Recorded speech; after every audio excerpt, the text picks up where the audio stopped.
दोस्तों नमस्कार। बीजेपी का कोर वोटर कहां पर है? बीजेपी का कोर कार्यकर्ता कहां पर है? इस दौर में स्वयंसेवक क्यों घर से बाहर नहीं निकल रहा है? इस देश के भीतर में बीजेपी से जुड़े हुए हजारों हजार की तादाद में कार्यकर्ता घर से बाहर क्यों नहीं निकले?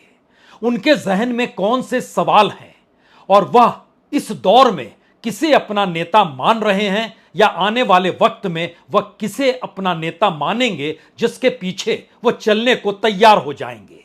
यहां तक कि तमिलनाडु के अन्नामलई भी वह किसे अपना नेता मानेंगे? मौजूदा वक्त में नरेंद्र मोदी जरूर हैं, लेकिन उसके बाद यह सवाल दरअसल तमिलनाडु से लेकर उत्तर प्रदेश तक के भीतर में जिस तरीके से गूंज रहा है, उसमें पहली बार दो बड़े सवालों ने जन्म ले लिया है। सामान्य तौर पर आरएसएस के भीतर से जब भी आवाज निकली, वह इतनी बुलंद होकर नहीं निकली जितनी बुलंद होकर अब निकल रही है। और दूसरा सवाल इसी से जुड़ा है। अगर आवाज बुलंद है तो इसका मतलब जरूर है कि इससे पहले जो कुछ भी कहा गया उसे किसी ने सुना ही नहीं, या फिर अनदेखा कर दिया, या फिर जिसने कहा उसको प्रताड़ित किया गया। ऐसी स्थिति आरएसएस के भीतर इससे पहले कभी नहीं थी और ऐसी स्थिति बीजेपी के भीतर भी कभी नहीं थी। सवाल सिर्फ बीते 10 बरस का नहीं है। पहली बार सवाल बीजेपी के संगठन, आरएसएस और बीजेपी के बीच तालमेल, आरएसएस के स्वयंसेवकों का राजनीतिक तौर पर ट्रेनिंग का होना, सब कुछ मौजूदा वक्त की राजनीति के चक्रव्यूह में फंस चुका है। और इस चक्रव्यूह के भीतर आज आप भी घुस चलिए। निकलने का रास्ता किसे पता होगा और कौन कैसे निकलेगा, यह शायद कोई नहीं जानता है। लेकिन अब चक्रव्यूह भेदने का वक्त आ गया है और यह संयोग नहीं है या कोई पहले का कार्यक्रम नहीं था कि एक झटके में सरसंघ चालक गोरखपुर पहुंच जाएं और उत्तर प्रदेश के मुख्यमंत्री से उनकी मुलाकात हो जाए। यह संयोग नहीं है। दरअसल जिस तरीके से चुनाव से पहले लगातार ये सवाल उठ रहे थे कि मौजूदा सरकार को नौकरशाह चला रहे हैं, नौकरशाहों की एक टीम गृह मंत्रालय के भीतर से तमाम बातों को निर्देशित करती है। और यह भी सवाल बड़ा था कि आरएसएस से जुड़े जितने भी संगठन हैं, उनके पास कहां से पैसा आया है, किसने डोनेशन दिया है, डोनेशन देने वाले व्यक्ति के तार कहां कहां जुड़े हैं। अगर पूरी रिपोर्ट तैयार कर ले नौकरशाह और उसके बाद नोटिस थमा दे, तब क्या होगा? और तब आरएसएस दौड़े दौड़े अपने ही प्रचारकों के पास आएगी जो सत्ता संभाले हुए हैं। लेकिन इस वक्त वह सब्र का बांध टूट गया है। और बांध इसलिए टूटा है क्योंकि पहली बार सवाल सिर्फ यह नहीं है कि सत्ता चली जाएगी या सत्ता जा रही है। पहली बार सवाल यह है कि दरअसल जिस विचारधारा की जमीन पर आरएसएस ने खुद को खड़ा पाया, अब वही जमीन खिसक रही है। और बीजेपी के भीतर बड़ा सवाल है कि उनके साथ जिस तरीके से सत्कार को चलाने को लेकर उनको दरकिनार कर दिया गया और कहीं किसी ने पूछा ही नहीं, तो ऐसे में चाहे वो मध्य प्रदेश हो, चाहे छत्तीसगढ़ हो, चाहे राजस्थान हो, चाहे वो झारखंड हो, चाहे वो हरियाणा हो, चाहे वो महाराष्ट्र हो, तमाम जगहों से जो कोर वोटर है, जो कोर समर्थक है, जो कोर कार्यकर्ता है, जो स्वयंसेवक है, उसने मौजूदा सरकार को लेकर जो सवालों को उठा दिया है, उससे कहीं ना कहीं सरसंघ चालक आहत हो गए हैं। आहत शब्द इसलिए हम कह रहे हैं क्योंकि अभी भी वह उस तर्ज पे निकले नहीं हैं जिस तर्ज पर निकलकर राजनीतिक पाठ, राजनीतिक दल को पढ़ाने की सोच पुराने सरसंघ चालकों में रही है। लेकिन इस वक्त पहली चाल उत्तर प्रदेश में चली गई। लगातार बीते 48-72 घंटों के भीतर लगभग 300 स्वयंसेवकों से मुलाकात हुई।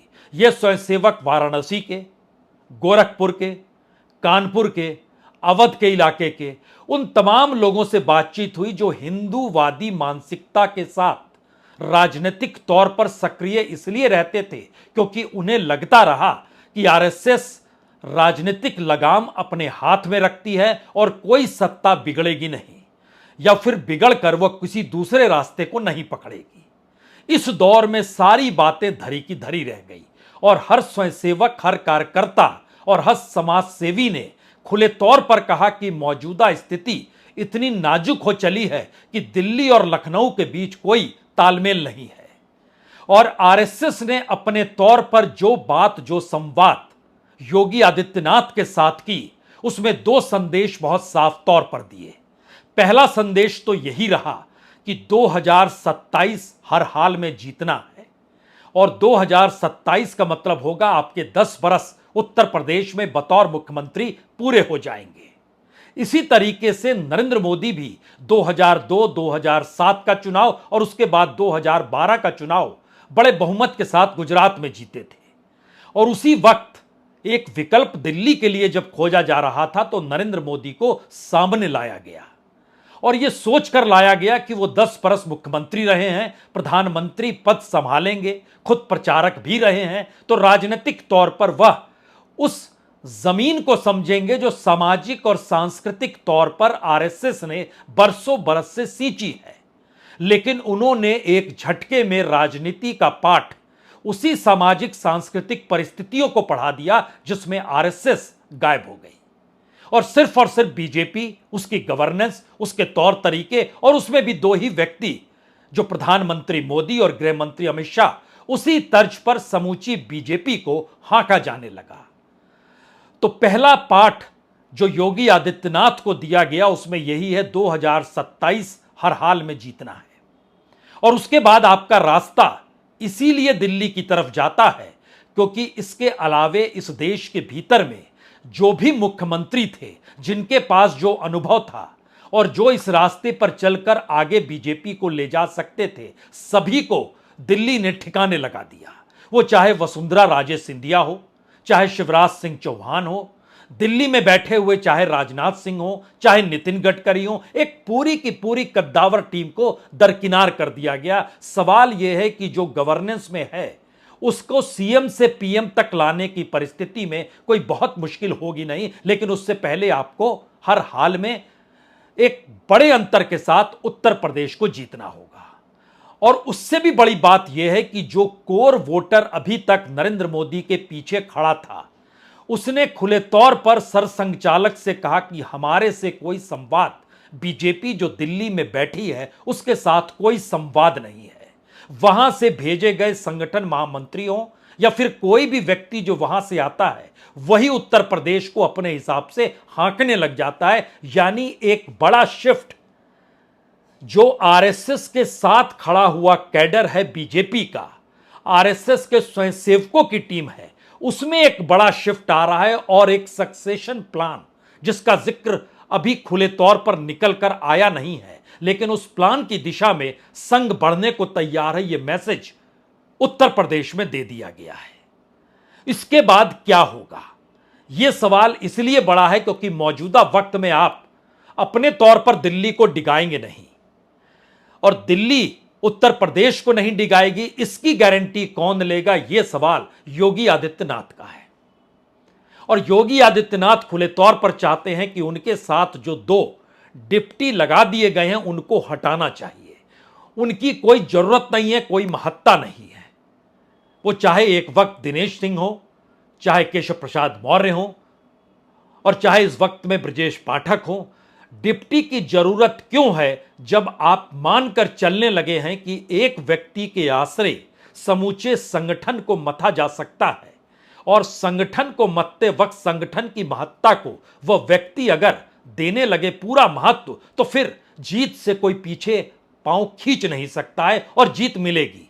और यह 2014 और 2019 में देखा जा चुका है। लेकिन इस वक्त तो कोई नहीं निकला, किसी में रुचि नहीं है कि हम वोट क्यों दें, और परिस्थितियां ऐसी आने लगी कि विकल्प के तौर पर ना सही लेकिन प्रतिपक्ष के नेताओं को वोट देने की सिलसिले में जो कैडर था वो आगे बढ़ने लगा। यह दरअसल दिल्ली के लिए खतरे की घंटी हो सकती है। लेकिन उत्तर प्रदेश के भीतर में दो ताकत अपने तौर पर अगर सरसंघचालक दे रहे हैं तो दो सवाल योगी आदित्यनाथ के भी हैं। पहला सवाल तो डिप्टी को लेकर, और दूसरा सवाल इसकी कैसे गारंटी ली जा सकती है कि अब जो चुनाव होंगे वो चाहे उपचुनाव हो, चाहे 2027 के चुनाव विधानसभा के हों, उस वक्त में दिल्ली कोई हस्तक्षेप नहीं करेगी।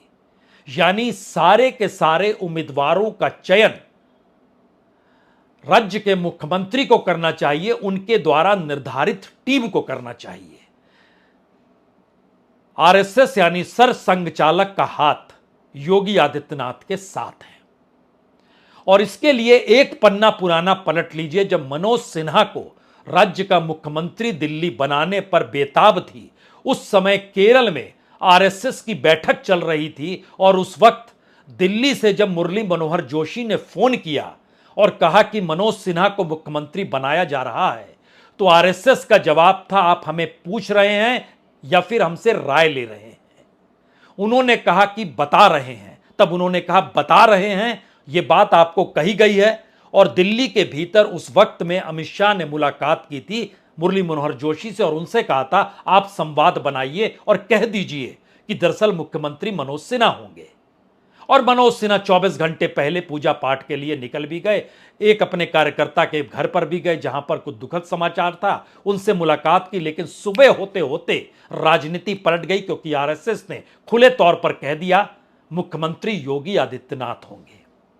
और उसकी पीछे की व्यवस्था यह थी कि 2010-11 में जब अयोध्या आंदोलन पूरी तरीके से शांत हो गया था, न विश्व हिंदू परिषद काम कर रही थी, न बीजेपी उस पर कुछ काम करने को तैयार थी, तब गोरखनाथ के मंदिर में गोरखपुर में योगी आदित्यनाथ लगे हुए थे अपनी टीम के साथ और आरएसएस को कह रहे थे और उन्हें तमाम नेताओं को बुलाया और बोले क्यों जरूरी है यह आंदोलन। उसी वक्त सबको समझ में आ गया था कि योगी आदित्यनाथ अपने तौर पर जो कई बार चुनाव जीते हैं, उनको राज्य के हाथ में कमान क्यों देने की जरूरत है। और वो नजर आया था उसके बाद 2017 में। अब लौटिए दोबारा अभी की परिस्थिति में, जब आज मुलाकातों का सिलसिला लगातार जो स्वयंसेवकों के साथ, कोर वोटरों के साथ, कोर स्वयंसेवी संगठनों के साथ, बीजेपी के कोर मेंबरान के साथ जो उत्तर प्रदेश के भीतर चल रहा है, उसमें हर किसी के भीतर मौजूदा दिल्ली की सत्ता को लेकर गुस्सा क्यों है। सबने दो ही बातें कही। एक बात कही कि दरअसल यह चुनाव योगी आदित्यनाथ का नहीं था, यह चुनाव दिल्ली का था, नरेंद्र मोदी का चुनाव था, जिसकी बिसात अमित शाह बिछा रहे थे। और उस बिसात को बिछाते वक्त उन्होंने कभी ध्यान दिया ही नहीं कि किसे टिकट देना है, नहीं देना है, क्यों देना है। टेनी को टिकट, कोई जवाब नहीं आया। क्यों इस दौर में टेंटेड लोगों को सामने रखा जाए, कोई जवाब नहीं आया। और इस पूरी परिस्थिति में जो बातचीत का सिलसिला निकल कर आया है, उसमें खुले तौर पर इन बातों का जिक्र भी हुआ है कि टिकट के अलावे इस देश के भीतर में जो मध्य प्रदेश, छत्तीसगढ़, राजस्थान, कर्नाटक, तमिलनाडु, वहां की जो टीम है वो अभी भी आरएसएस को देख रही है, बीजेपी को कम देख रही है। और आरएसएस से जुड़ाव उनका अगर लंबा रहा है और आरएसएस अब अपने तौर पर बता रही है कि रास्ता उत्तर प्रदेश से निकलेगा, तो उसे अब पूरे तरीके से योगी आदित्यनाथ के साथ खड़े होना होगा। लेकिन इसी में सबसे बड़ा पेंच यह है, क्या दिल्ली खामोश रहेगी। और खास तौर से जब योगी आदित्यनाथ और गृह मंत्री यानी अमित शाह के बीच की खटपट जेपी नड्डा के जरिए बार बार दिल्ली में सुनाई देती रही, उस वक्त भी जब वो बधाई देने और फूलों का गुलदस्ता लेकर दिल्ली पहुंचे, तब भी वो खटपट सुनाई दी थी। और इस खटपट का जिक्र आज सरसंघ चालक के साथ भी हुआ। तब यह भरोसा दिया गया कि हम उस दिशा में काम करेंगे और जो नौकरशाहों की टीम है, उस नौकरशाह की टीम को कैसे इन्होंने रखा, जिस नौकरशाह की टीम बता भी नहीं पाई कि आप चुनाव हार रहे हैं, यानी पूरा इंटेलिजेंस फेल, बावजूद इसके वही सारे अधिकारी कंटिन्यू कर रहे हैं, सब कुछ वही है। तो इसका मतलब है कि आप दरअसल पार्टी, संगठन या आरएसएस की विचारधारा, इस पर आपको कोई कहने की स्थिति नहीं है और आप मौन हो गए हैं और सिर्फ आपको मौजूदा वक्त में दिल्ली की गद्दी दिखाई दे रही है। वो कैसे भी आ जाए, वो समझौते के साथ आ जाए, गठबंधन के साथ आ जाए, राजनीतिक तौर पर ऐसी बहस सामान्य स्थिति में बंद कमरों में होती थी। सामान्य स्थिति में अटल बिहारी वाजपेयी का दौर रहा हो या मंडल कमंडल के बाद की राजनीतिक धधकती हुई जो परिस्थितियां थी, उस बीच की परिस्थिति रही, लेकिन कभी वो बातें बाहर आती नहीं थी। सवाल यह है कि दिल्ली पूरे तरीके से इन बातों को इग्नोर कर रहा है, सुनने को तैयार नहीं है। इसीलिए अब यह सवाल आया है कि अब गले में आवाज अगर सभी की लौटी है और हर हार के बाद हर राज्य में कार्यकर्ता मुखर हो गया है और मुखर होकर अंदर से वह पहली बार विरोध कर रहा है और ग्राउंड लेवल पर आरएसएस इस मैसेज को आगे बढ़ाने की स्थिति में है कि अब हम सक्सेशन प्लान पे काम शुरू कर चुके हैं और योगी आदित्यनाथ उत्तर प्रदेश से ही रास्ता बनाएंगे दिल्ली का।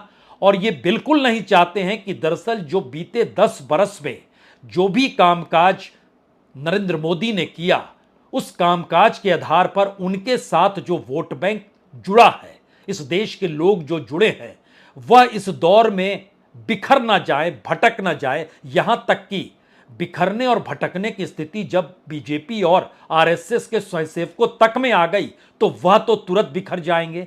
और ऐसे में महाराष्ट्र गया, हरियाणा गया, उसके बाद तो जो मुखर शब्द होंगे वो कैसे टिकने देंगे। और महत्वपूर्ण यहां पर यह भी है कि जो संवाद हो रहा है उत्तर प्रदेश के भीतर में योगी आदित्यनाथ और मोहन भागवत सरसंघचालक का, उस संवाद में आने वाले वक्त में विधानसभा के परिणामों के बाद की उस परिस्थिति पर भी मंथन है, जिसमें इस बात का जिक्र है कि दिल्ली खामोश कैसे रहेगी। गद्दी पाने के लिए संघर्ष और गद्दी नहीं छोड़ने का संघर्ष दोनों दो अलग अलग परिस्थिति है।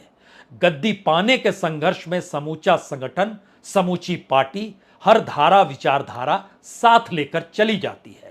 लेकिन गद्दी ना छोड़ने का जो संघर्ष होता है उसमें ना तो संगठन होता है, ना पार्टी होती है, ना कार्यकर्ता होता है, ना ही कोर वोटर होता है।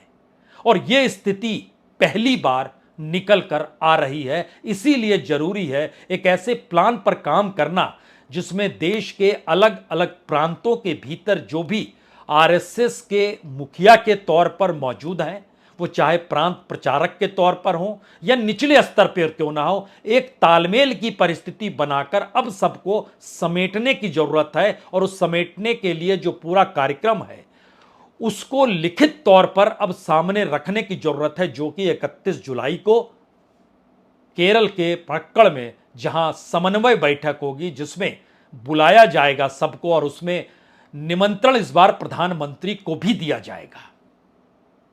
आप भी आइए और समझिए बीजेपी के अध्यक्ष जो भी रहेंगे कार्यवाहक के तौर पर, मौजूदा जेपी नड्डा आए या तब तक की परिस्थिति क्या बने यह आप तय कर लीजिए। लेकिन इन बातों को अब समझना है क्योंकि प्रांत दर प्रांत बीजेपी अपने कोर को छोड़ने को तैयार नहीं है। आरएसएस अपनी विचारधारा को जो उसने लंबे वक्त से राज्य दर राज्य खड़ा किया उसको वो त्यागने के लिए तैयार नहीं है। और रिजल्ट बहुत साफ नजर आ रहा है कि हरियाणा के भीतर तो गद्दी जा रही है और हरियाणा के भीतर जो दिल्ली से सटा हुआ फरीदाबाद हो या गुड़गांव का इलाका हो, वहां पर भी जो कोर कार्यकर्ता है वह भी घरों से बाहर नहीं निकला है और नहीं निकलना चाह रहा है।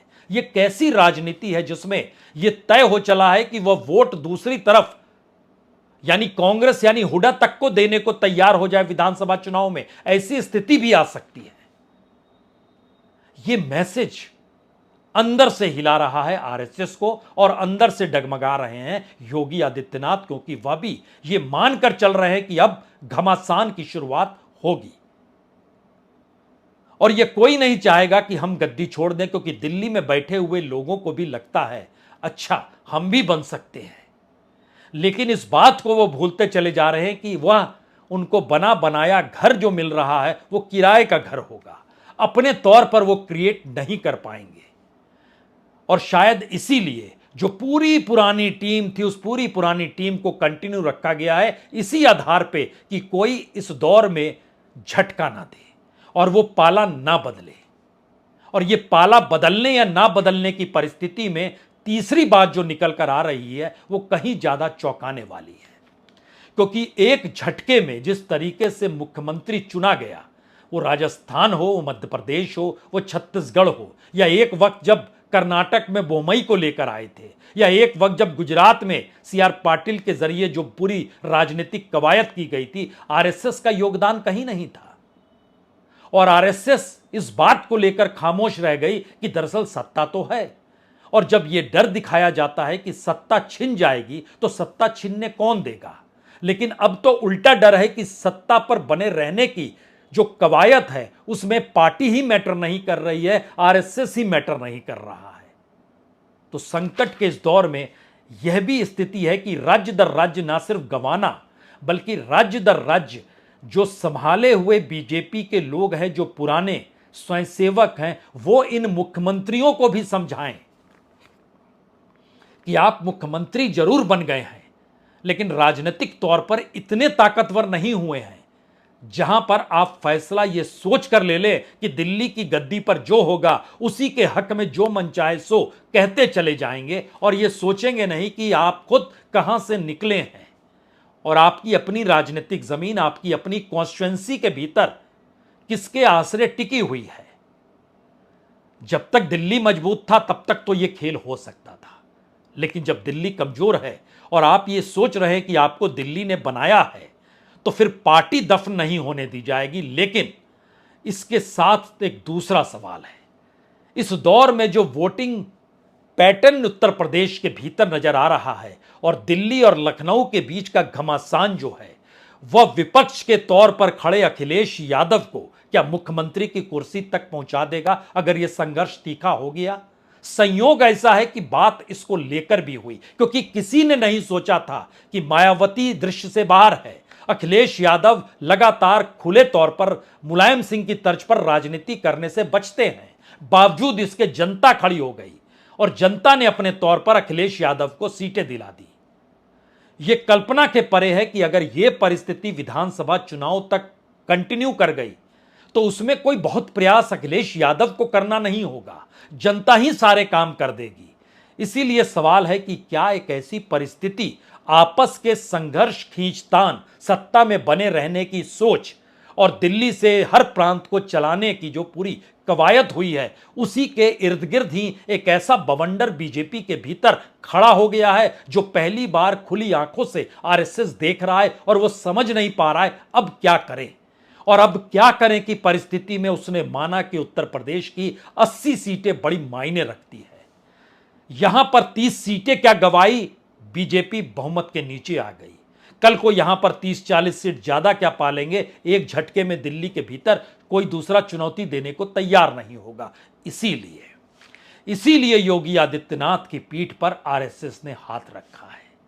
इसीलिए संदेश बहुत साफ है और यह संदेश दिल्ली के लिए है, जहां पर इस संदेश को लेकर हड़कंप मचा हुआ है कि अगर ऐसे परिस्थिति रही तो फिर जो दिल्ली के भीतर का ताना बाना है वो तो बिखर जाएगा। लेकिन सर संघ चालक जो बीते 48 घंटों से मुलाकात के बाद 3 बातों को कह रहे हैं, उसमें बहुत साफ है कि उत्तर प्रदेश तक के भीतर अब शाखाएं बढ़ानी होंगी, संगठन को विस्तार देना होगा, अलग अलग प्रकल्प जो चाहे इस दौर में कॉरपोरेट के सीएसआर के पैसे के जरिए ही आते थे, और कॉरपोरेट के सीएसआर का पैसा, कॉरपोरेट मतलब उसकी जो सोशल रिस्पॉन्सिबिलिटी होती है, कल तक वो पैसा सरकार के पास जाता था, सरकार उसके जरिए नई नई योजनाओं को लाती थी। लेकिन मोदी सरकार में एक बड़ा परिवर्तन आया, उन्होंने आरएसएस के प्रकल्पों को पूरा करने के लिए सीएसआर का पैसा डाइवर्ट कराया और यह माना जाने लगा कि देश भर के भीतर अब आरएसएस जो भी प्रकल्प की शुरुआत करती है उसमें पैसे की कोई कमी होगी नहीं, क्योंकि सीएसआर का पैसा, उसका बजट सीधे आरएसएस के पास पहुंच रहा है।